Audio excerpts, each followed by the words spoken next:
요한복음 18장을 보면 예수님께서 잡히시던 날 밤에 베드로가 예수님을 3번이나 부인하는 상황이 비교적 소상하게 기록되어 있습니다.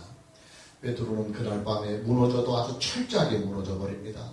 예수님을 배반을 해도 아주 철저하게 배반을 해버립니다. 아니 어떻게 예수님을 모른다고 부인을 할 수 있겠습니까? 아니 어떻게 예수님을 저주까지 할 수 있겠습니까? 주는 그리스도시요 살아계신 하나님의 아들이라고까지 고백했던 그 사람이 어떻게 그렇게 처절하게 무너질 수가 있겠습니까? 주를 위하여 내 목숨까지도 버리겠다고 장담했던 그 베드로가 어쩌면 그렇게 처참하게 예수님을 배신할 수가 있겠습니까? 이 상황으로만 본다면 베드로의 인생은 끝이 난 것처럼 보여집니다. 이 사건 하나로만 보면 적어도 베드로는 예수님의 제자로서는 이미 그의 제자의 인생이 다 끝나버린 것처럼 보여집니다. 그런데 여러분, 우리가 사도행전 2장을 보면요, 베드로는 요한복음 18장에서 보는 베드로와 전혀 다른 모습으로 등장을 합니다. 사도행전 2장에 등장하고 있는 베드로는 성령과 은혜가 충만하고 지혜가 충만할 뿐 아니라 담대하기조차 해서 수천의 군중들 앞에서 담대하게 예수 그리스도를 증거하는 그런 능력 있는 예수님의 제자로 등장을 하고 있습니다.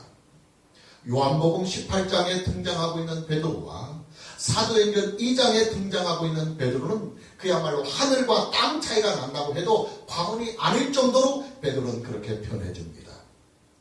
그런데 여러분, 더욱 놀라운 사실은요, 요한복음 18장이 일어나고 있는 그 사건과 사도행전 2장에서 나타나는 그 베드로의 그 상황의 시간적인 차이가 얼마냐면 불과 53일 정도밖에는 나지 않는다는 사실입니다.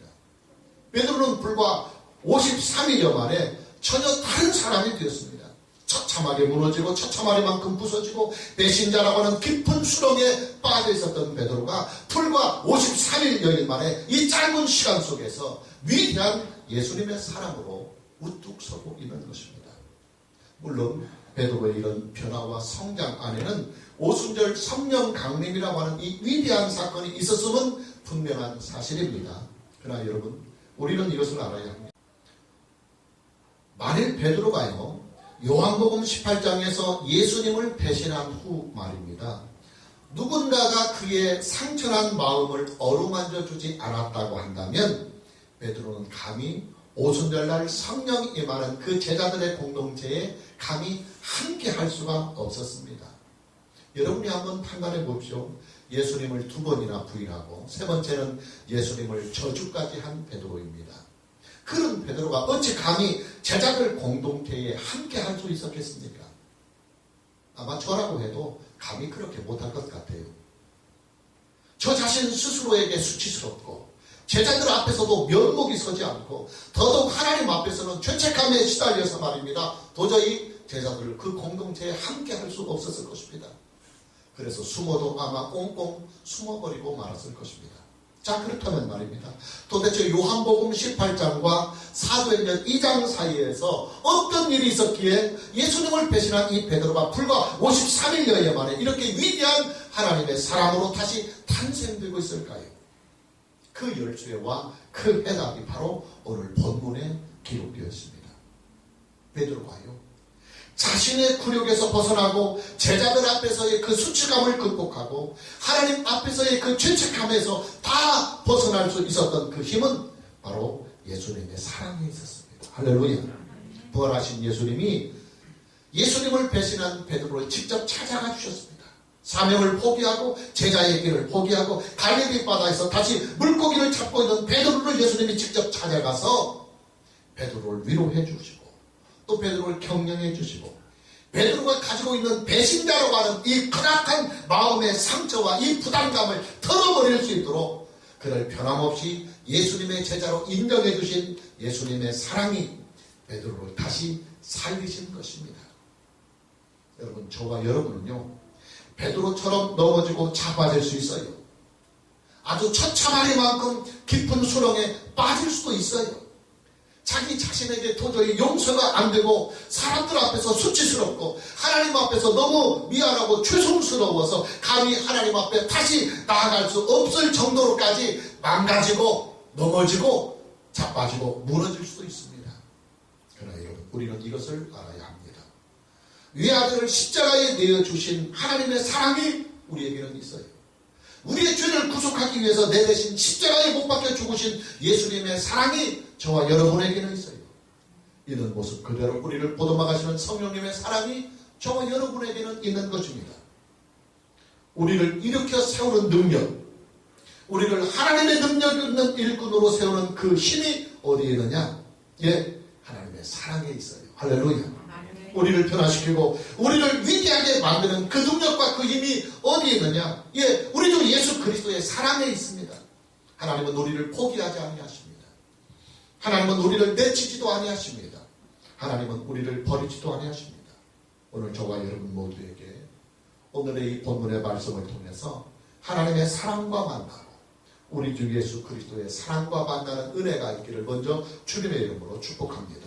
아멘. 자, 예수님을 배신한 베드로에게 손을 먼저 내미신 분은 예수님이셨어요. 예수님은 베드로가 있는 갈릴리 바다에 직접 찾아가 주셨습니다. 참고구절 요한복음 21장 1절 우리가 지난 주간에 본 것입니다. 그 후에 예수께서 디베라호스, 갈릴리 바다라고 했습니다. 디베라호스에서 또 제자들에게 자기를 나타내셨으니 나타내신 일은 이러합니다. 자, 뿐만 아니라 예수님은 한 걸음 더 베드로에게 가까이 다가가 주셨습니다. 예수님은 베드로가 물고기를 잡고 있는 그 바다의 현장 속에 직접 찾아가 주셨습니다. 다시 참고구절 요한복음 21장 4절을 보면 날이 새어갈 때 예수께서 바닷가에 서셨으나 그랬습니다. 예수님은 또 허기에 지친 베드로에게 제자들에게 직접 조반까지 만들어 주셔서 먹여주셨습니다. 참고구절 요한복음 21장 12절에서 13절 말씀을 보면 예수께서 이르시되 와서 조반을 먹으라 하시니 제자들이 주님이신 줄 아는 거로 당신이 누구냐 감히 묻는 자가 없더라. 예수께서 가셔서 떡을 가져다가 그들에게 주시고 생선도 그와 같이 하시니라. 조반을 다 마친 후에 예수님은 베드로에게 말까지 건네시면서 이제 베드로에게 더욱 가까이 다가가십니다. 본문 15절입니다. 그들이 조반 먹은 후에 예수께서 시몬 베드로에게 이르시되 요한의 아들 시몬아 네가 이 사람들보다 나를 더 사랑하느냐. 예수님이 베드로에게 다가가시는 이 발걸음은 한 번으로 끝나지 않습니다. 본문 16절에 보면 또 두 번째 이르시되 요한의 아들 시몬아 네가 나를 사랑하시냐 하시며 다가가십니다. 그리고 본문 17절에 또다시 세 번째 이르시되 요한의 아들 시몬아 네가 나를 사랑하느냐 하시면서 예수님은 베드로에게 말을 건네시며 다가가십니다. 죄책감에 깊이 빠져있는 베드로에게 예수님은 이렇게 거듭거듭 세 차례 대화를 시도해 가시면서 베드로의 다친 마음을 열어주시고자 하시는 것입니다. 예수님은 베드로와의 이 대화를 통해서 베드로가 가지고 있는 그 비참한 죄책감과 스스로 자기 자신을 용서할 수 없는 그 비참한 처참한 배신자라고 하는 그 상처받은 마음으로부터 베드로의 마음을 치료해 주십니다. 그리고는 드디어 제자들 앞에서 베드로의 실추된 위신까지도 다시 세워주십니다. 본문 18절을 보면 내가 진실로 진실로 네게 이르노니 네가 젊어서는 스스로 띠띠고 원하는 곳으로 다녔거니와 늙어서는 네 팔을 벌리리니 남이 네게 띠띠우고 원하지 아니한 곳으로 데려가리라. 베드로가 예수님을 위하여 충성을 다하다가 마침내는 순교까지 당할 것이라고 하는 것을 제자들이 다 보는 앞에서 제자들이 다 있는 앞에서 베드로에게 말씀해 주시면서 여기 베드로는 여전히 나의 제자며 앞으로 큰 일을 하다가 마침내 나를 위하여 순교까지 하며 죽을 사람이다 하면서 베드로의 실추된 제자로서의 명예를 제자들이 있는 데서 세워주십니다. 그리고 19절 말씀을 보면 이 말씀을 하시면 베드로가 어떠한 죽음으로 하나님께 영광을 돌릴 것임을 가르치십니다. 이 말씀을 하시고 베드로에게 이르시되 나를 따르라 나를 따르라 이렇게 말씀하십니다. 나를 따르라. 여러분 이 말씀은요 예수님께서 베드로에게 내가 너를 버리지 않았다고 하는 신뢰의 말씀을 주시는 것입니다. 나를 따르라 하는 이 말씀은 예수님께서 베드로를 향해서 지금도 너는 내 제자이다. 나는 너를 변함없이 내 제자로 인정하고 있다고 하는 제자로서의 인정의 선포입니다. 나를 따르라 하는 이 말씀은 나는 네가 필요하다고 베드로를 다시 부르시는 부름의 말씀입니다. 나를 따르라 이 말씀은 너는 나를 위해서 해야 할 일이 있다고 하는 사명을 주시는 제자의 말씀입니다. 베드로는 여전히 내가 신임하고 있는 나의 제자라고 하는 것을 예수님은 제자들이 다 보는 앞에서 베드로의 위신을 세워주면서 베드로는 나의 제자다. 내가 신임하는 나의 제자다. 내가 사용해야 할 나의 제자다. 나에게 필요한 제자다. 나는 베드로를 버리지 아니하였다 하고 하는 이 말씀을 제자들이 보는 앞에서 당당하게 공부해 주십니다. 여러분 그렇잖아요. 베드로가 예수님의 제자로 다시 일어서려면 세 가지 문제를 풀어야만 합니다. 첫째는 베드로 자신이 가지고 있는 죄책감으로부터 벗어나야 합니다. 자기 자신이 자기가 용서가 안 되면 재기하고 일어나는 데 힘듭니다. 이 죄책감에 대한 상처를 치료받지 않고서는 베드로의 재기는 불가능합니다. 둘째는 제자들 앞에서 위신이 다시 세워져야 합니다. 여러분 베드로가요 예수님을 배신한 그 다음부터는 제자들 앞에서 얼마나 자기 자신을 초라하고 얼마나 제자들 앞에서 부끄러웠겠어요. 그러니 베드로가 다시 일어서려면 제자들이 다 보는 앞에서 당당하게 베드로가 예수님의 제자로서의 가지는 그 당당한 위신을 다시 예수님이 세워주셔야만 베드로가 제자들 앞에서 당당하게 나타날 것 아닙니까? 지금 얼마나 제자들 앞에서 부끄럽고 창피하겠어요.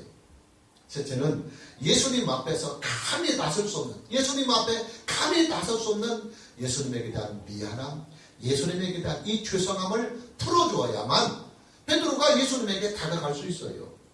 예수님에게 너무 미안한 감정이 있고 죄송한 마음이 감정이 있으면 감히 예수님에게 발을 뛸 수가 없는 것이죠. 베드로 입장을 한번 생각해 봅시오. 베드로가 지금 예수님 앞에서 얼마나 미안하고 죄송하고 부끄럽겠습니까? 아마 쥐구멍이라도 있으면 들어가고 싶은 심정일 것입니다. 그러니 베드로의 이런 마음들을 치료하지 않고서는 베드로의 재기는 사실상 불가능한 것입니다. 이 모든 일들을 누가 하시느냐? 예수님이 하십니다. 예수님이 베드로의 손을 직접 잡아주시고 예수님이 베드로의 마음까지 직접 달래주시면서 예수님이 베드로를 세워주시는 길밖에는 다른 길이 없는 것입니다. 자, 예수님이 베드로의 이런 상처받은 마음을 어떻게 보듬어 주시고 어떻게 세워가시는지 오늘 본문을 통해서 한번 만나보기로 합시다. 본문 15절을 봅니다. 그들이 초밥 먹은 후에 예수께서 시몬 베드로에게 이르시되 요한의 아들 시몬아 그랬습니다. 먼저 예수님께서 베드로를 부르시는 이 호칭에 요한의 아들 시몬아 하고 부르시는 이 호칭에 주의를 기울여 봅시다. 16절에 보더라도 또 두 번째 있을 때 요한의 아들 시몬아 그랬고 17절에서도 세 번째 있을 때 요한의 아들 시몬아 그랬습니다.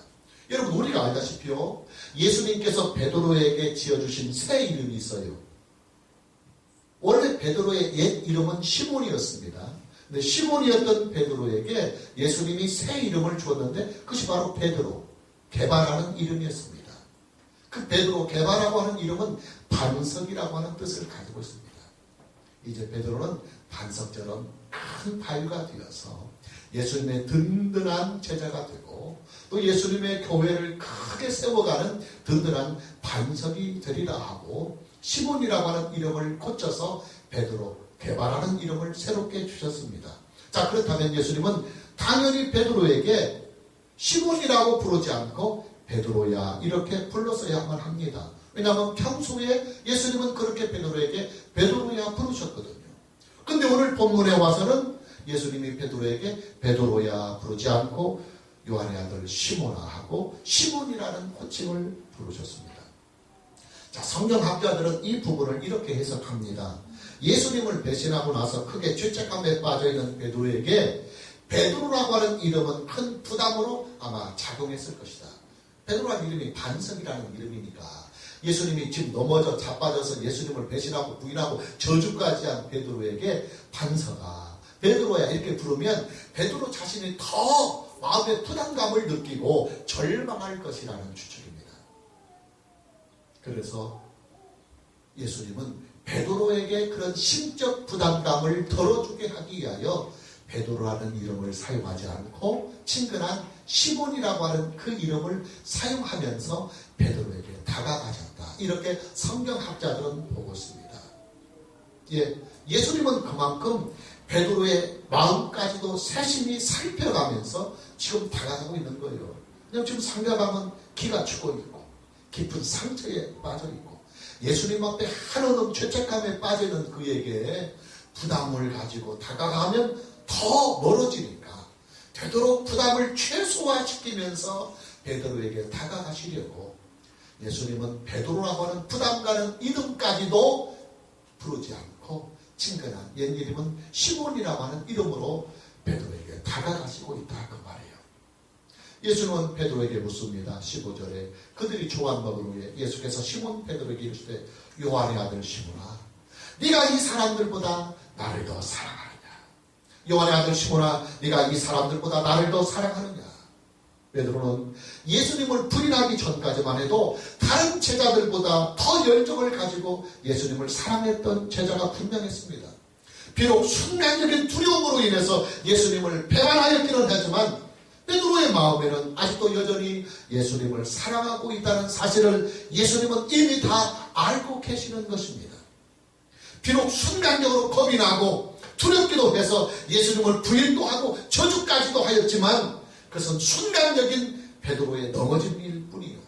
베드로의 마음의 그 중심에는 다른 제자들보다도 예수님을 더 사랑하고 있다는 사실을 예수님은 인정하고 계시는 것입니다.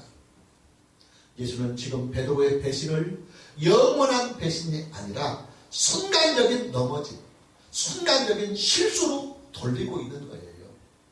만일 베드로의 배신을 영원한 완전한 배신이라고 물어붙이면 베드로는 다시 일어날 힘이 없어요. 베드로 자기 자신은 그렇게 영원한 배신자라고 스스로를 자책하고 있는데 거기다가 막 몰아가 버리면 베드로는 더 죽지요. 그런 상처받은 베드로의 마음을 싸매기 위해서 예수님은 베드로야 너의 실수는 너의 그 배신은 나를 부인하고 저주한 그것은 영원히 나를 배신하려고 했던 것이 아니라 겁이 나고 두려워서 그 순간적으로 찰나에 네 자신도 모르게 나왔던 너 자신의 실수였노라. 지금 예수님은 그렇게 베드로를 위로해 가시는 거예요. 요한의 아들 시몬아 네가 이 사람들보다 나를 더 사랑하느냐. 몰라서 묻는 질문이 아닙니다. 예수님은 이미 다 베드로의 마음을 알고 계시지만 베드로에게 예수님과 제자들 앞에서 배신에 대한 상처를 씻을 수 있도록 진실을 말할 수 있는 기회를 지금 주고 계시는 것입니다. 베드로가 기다렸다는 듯이 곧바로 반응을 하지요. 15절을 다시 보면 그들이 주밥 먹은 후에 예수께서 시몬 베드로에게 이르시되 요한의 아들 시몬아 네가 이 사람들보다 나를 더 사랑하느냐 하시니 이르되 베드로가 말하는 것입니다. 주님 그러하나이다. 내가 주님을 사랑하는 줄 주님께서 아시나이다. 주님 그러하나이다. 내가 주님을 사랑하는 줄 주님께서 아시나이다. 할렐루야. 베드로는 예수님에게 자신의 마음을 솔직하게 털어놓습니다. 예수님 제가요 그날 밤에는 어쩌고니 없게도 예수님을 배신했지만요 그러나 내 마음에는 언제나 예수님을 사랑하고 있었답니다. 이런 제 마음을 예수님은 알고 계시지 않습니까? 예수님 제가요 그날 밤에는 너무나 무섭고 두려웠습니다. 그래서 그만 순간적으로 예수님을 부인하고 저주까지 했습니다. 그러나 예수님 근데 저는 제 마음까지 배신한 것이 아닙니다. 예수님을 사랑하는 그 사랑까지 배신한 것은 아닙니다. 이런 제 마음을 예수님은 다 알고 계시리라 믿습니다. 이렇게 고백하는 거예요. 예수님은 지금 베드로에게 탈출구를 열어주고 계십니다.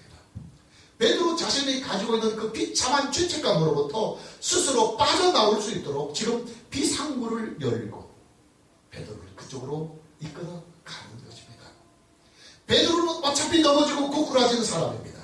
그런 사람을 내치지 않고 다시 이렇게 세우려면 배신을 당한 예수님이 먼저 나서서 베드로를 용서해 주시고 베드로의 실주된 자존감을 다시 살려서 보듬어 주는 길밖에는 다른 길이 없는 것입니다.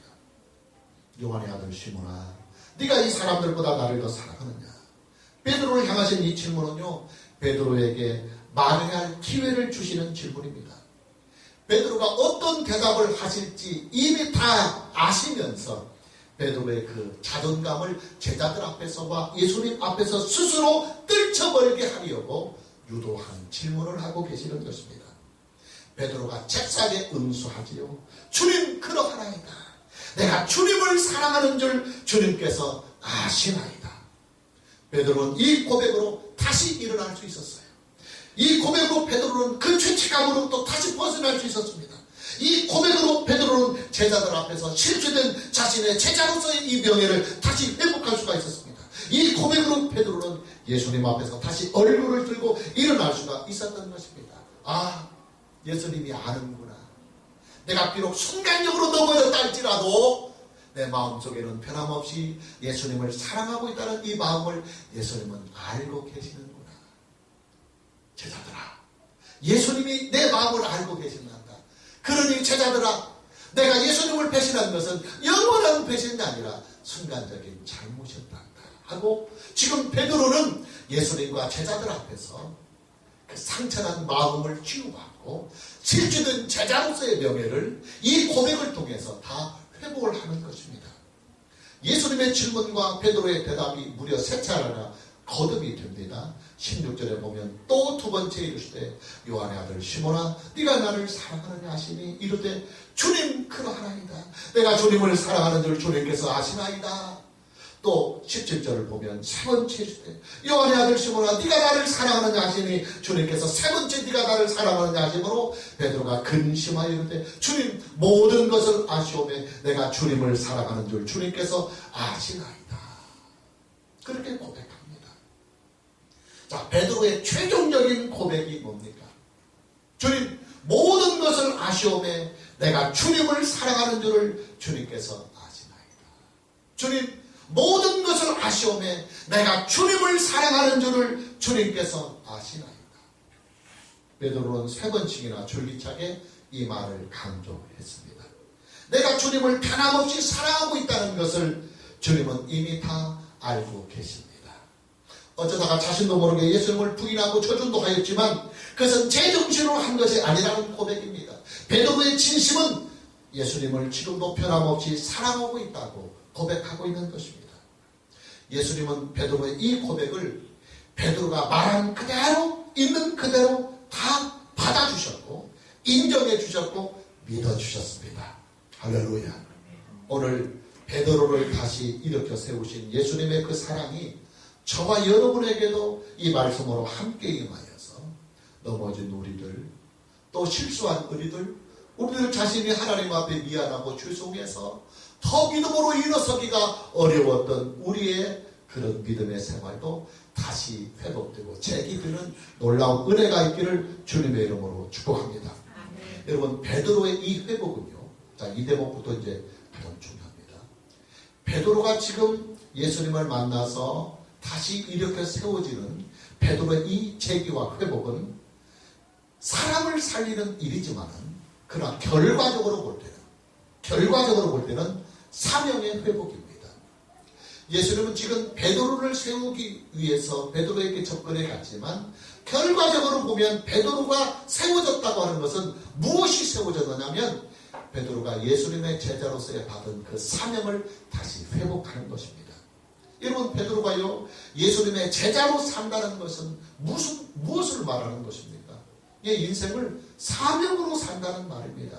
예수님의 제자로 산다는 말은 사명을 가지고 산다는 말입니다. 여러분, 우리가요 그리스도인으로 산다고 하는 말이 무슨 말입니까?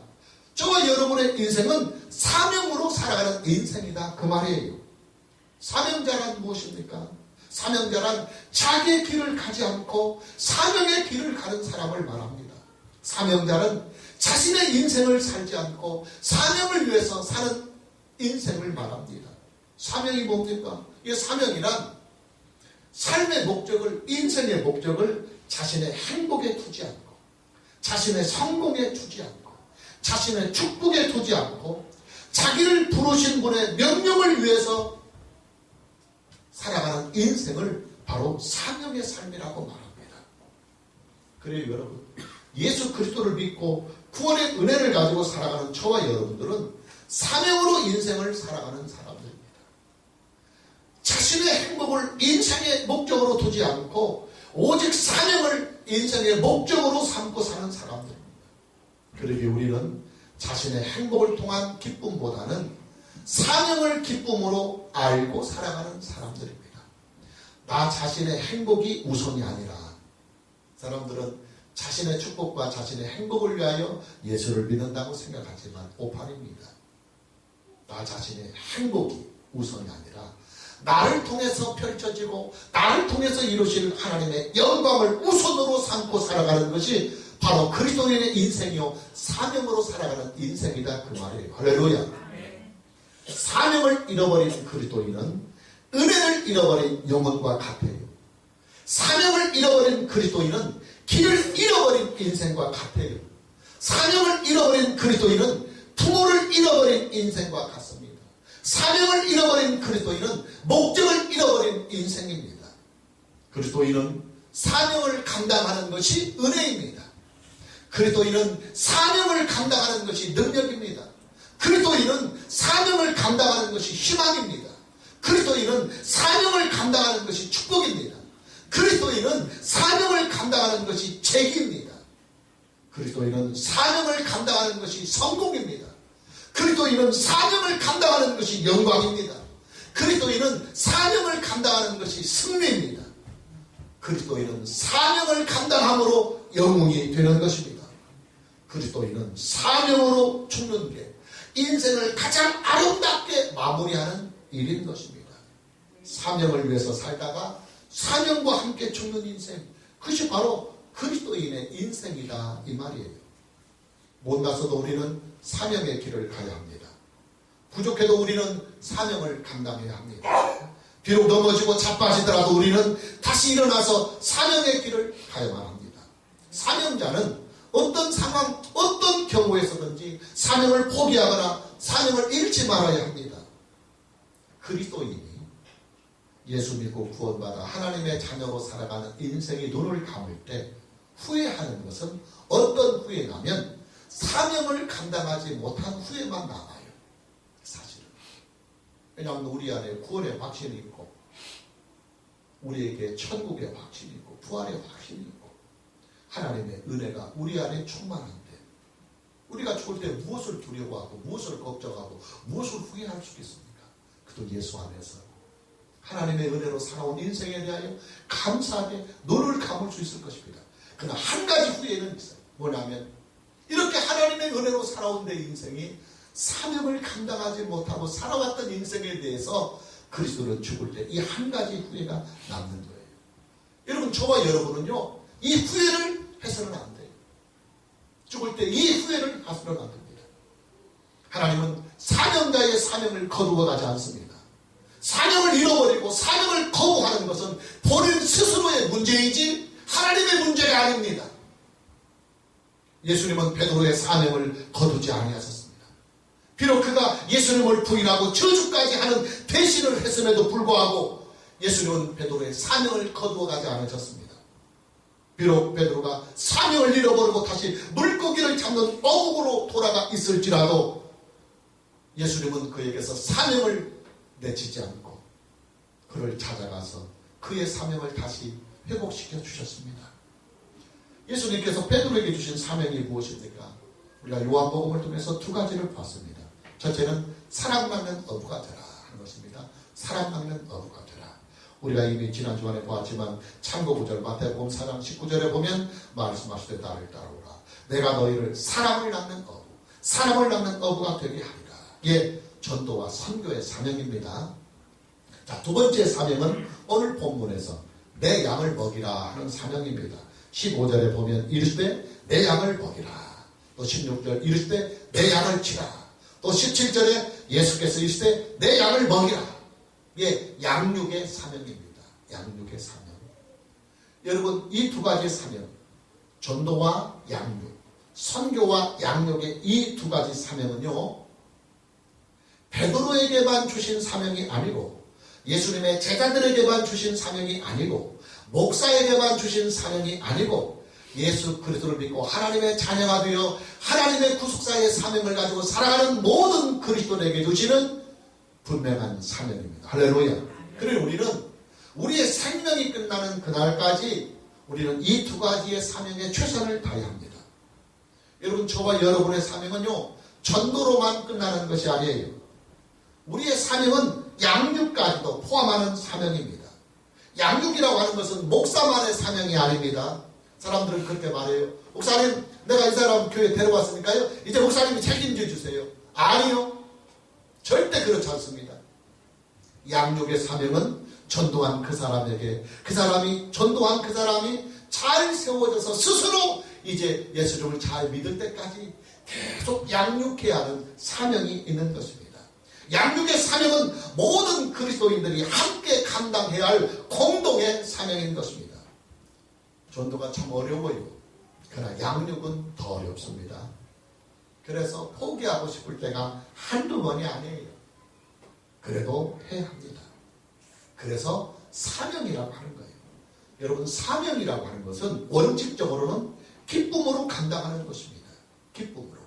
그러나 억지로라도 감당해야만 하는 것이 사명인 거예요. 원칙적으로는 사명은 내 주인이 주신 것이고 예수님이 나에게, 하나님이 나에게 주신 명령이기 때문에 기쁨으로 이것을 감당하는 것이 원칙이에요. 그러나 내 마음의 상태나 내 믿음의 상태나 내 환경의 상태가 이것을 기쁨으로 감당하기에 부족함이 있을 때가 있어요. 그러나 그럴 때라도 사명을 포기하지 않고 억지로라도 사명은 감당하는 것이 바로 사명이라고 하는 거예요.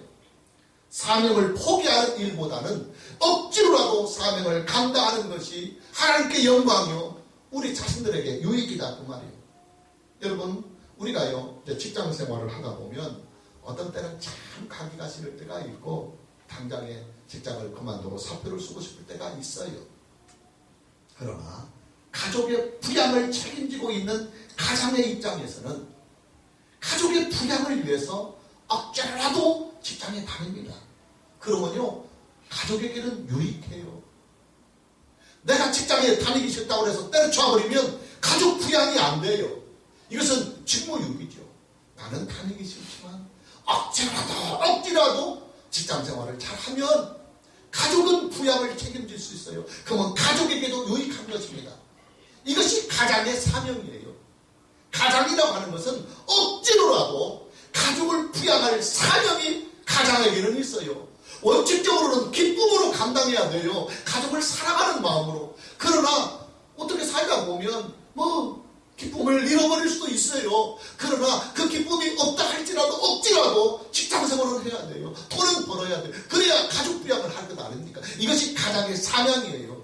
그래서 사명이라고 하는 거예요. 그리스도인의 사명이라고 하는 것은 우리가 복음을 전하고 그리고 내가 전도한 사람이 하나님 앞에 잘 세우기까지 그를 끊임없이 보살피는 이 양육의 두 가지의 사명은 원칙적으로 기쁨으로 감당해야 할 모든 그리스도인의 공동의 사명이지만은 때로는 내가 내 자신을 관리하지 못해서 이것이 기쁨으로 안 된다 할지라도 억지로라도 이 사명을 감당하는 것, 그래서 사명이라고 한다. 할렐루야. 마무리합시다. 그리스도인으로 산다고 하는 것은 인생을 사명으로 산다, 그 말이에요. 인생을 나의 축복이나 나의 행복에 두지 않고 나의 성공에 두지 않고 내 인생의 목적을 하나님이 내게 주신 두 가지의 사명, 전도를 통해서 생명을 구원하고 그 생명이 하나님 앞에 바르게 설 때까지 끊임없이 그를 잘 보살펴 양육하는 이 두 가지의 사명으로 내 인생의 포커스를 맞추는 것, 이것이 바로 그리스도인의 삶입니다. 그렇기 때문에 우리에게는 사명이 행복이고 사명이 축복이고 사명이 영광이자 사명이 나의 생명이 존재하고 나의 인생이 존재하는 이유다, 그 말이에요. 할렐루야. 오늘 저와 여러분 모두에게 남은 인생 동안 사명을 잘 감당하는 은혜가 있기를 주님의 이름으로 축복합니다. 할렐루야.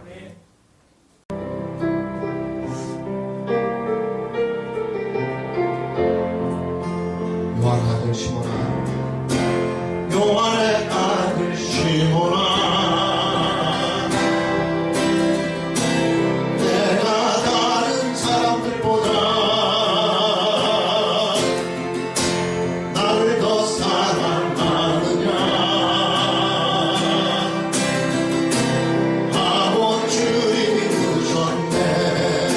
요한의 아들 요한의 아들 시몬아 내가 다른 사람들보다 나를 더 사랑하느냐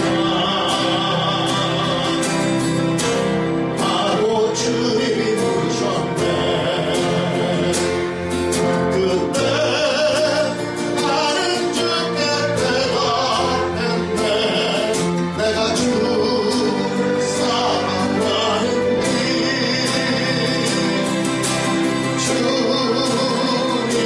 주님께서 아십니다. 주님께서 내 마음을 아시니. 요한의 아들 시몬아 요한의 아들 시몬아 내가 다른 사람들보다 나를 더 사랑하느냐 하고 주님이 물으셨네. 내게 오는 많은 양떼 내게 맡겨둘 테니 사랑하는 내 친구야. 많은 양떼를 부탁한다. 그때 나는 주께 대답했네. 내가 주를 사랑하는지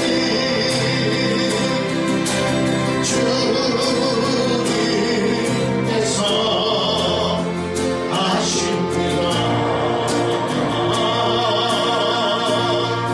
주님께서 내 마음 다시 오른손 들고 저부터 고백합니다. 요한의 아들 시몬아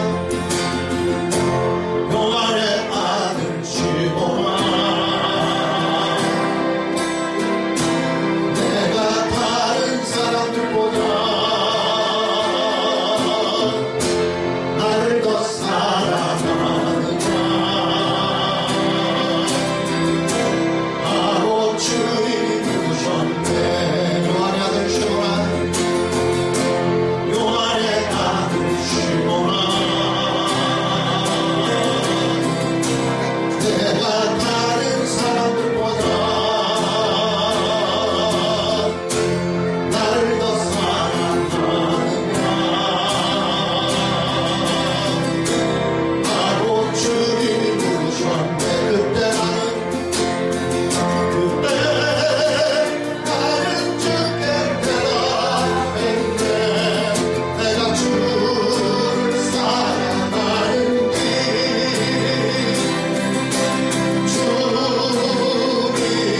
주님께서 아십니다. 주님께서 내 마음 아시. 요한의 아들 시몬아 요한의 아들 시몬아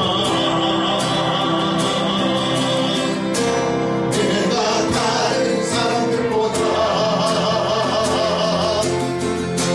나를 더 사랑하느냐 하고 주님이 물으셨네.